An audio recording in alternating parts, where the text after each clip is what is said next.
So ayan, maglalakad po tayo ngayon. Pupunta po kami dun sa nakita namin kanina dun sa rooftop na church. Pangalan po niya is Holy Trinity Cathedral Church. So dito, yung weather nila, hindi naman siya sobrang lamig at sobrang init. Sakto lang. So let's go guys.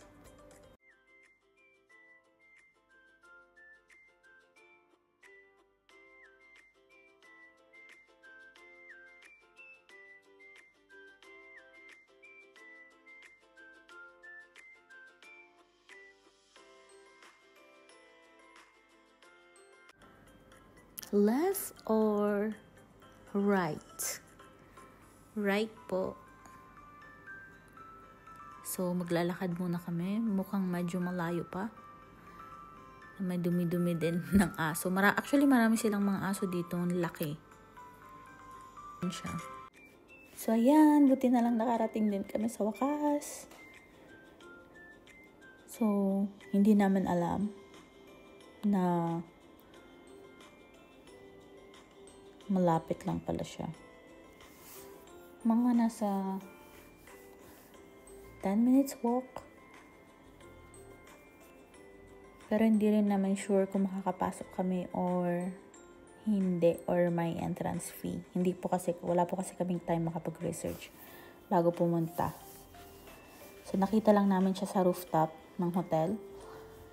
Then sabi naman, tara, para hindi sayang yung oras.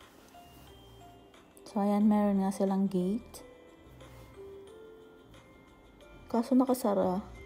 So, akala namin talaga hindi kami makakapasok.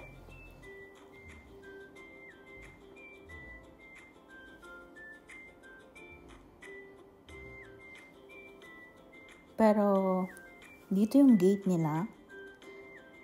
Dito sila pumapasok. Dito pala yung daan. So, tara guys.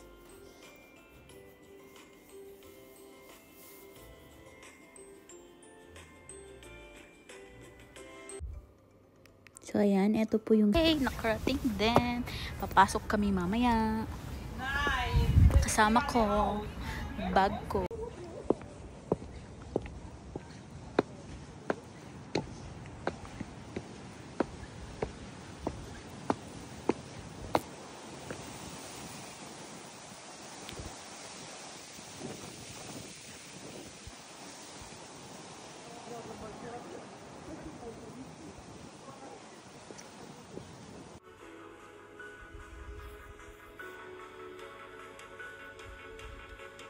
Ayan po yung surroundings niya. Tapos may baba pa yan.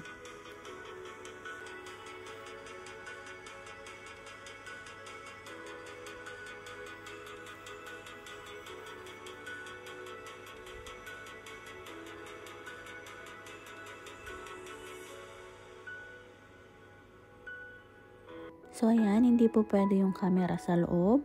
Kaya ipagdarasal na lang po namin kayo. Hintayon guys.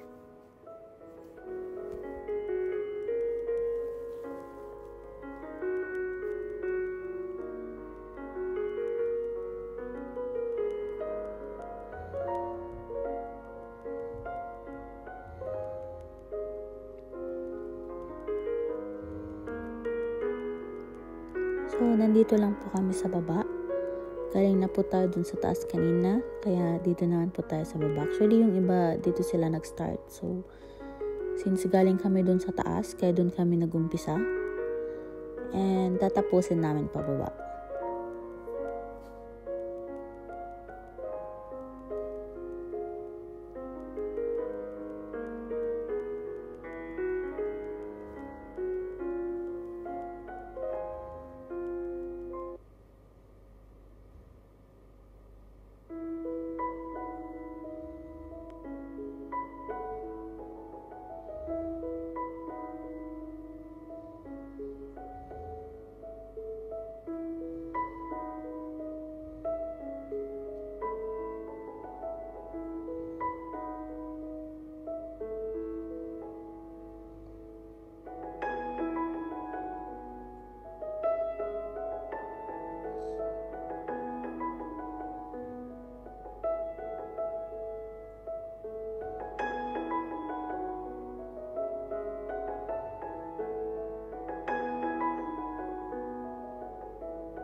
Yan po yung bell tower.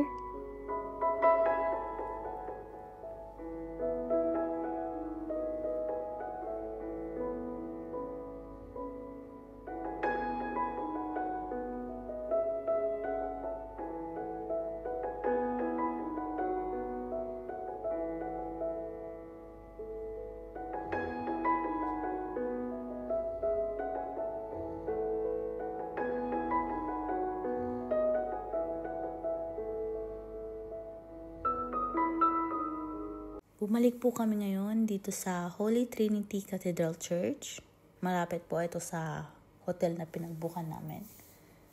Para po kumuha ng holy water kasi nung first day hindi po kami nakakuha ng holy water. Wala kaming bottle. So kaya bumalik kami ngayon. Tapos hindi rin po namin sure kung pwede po siyang ilagay sa luggage kung i-allow ng airport. So try lang natin.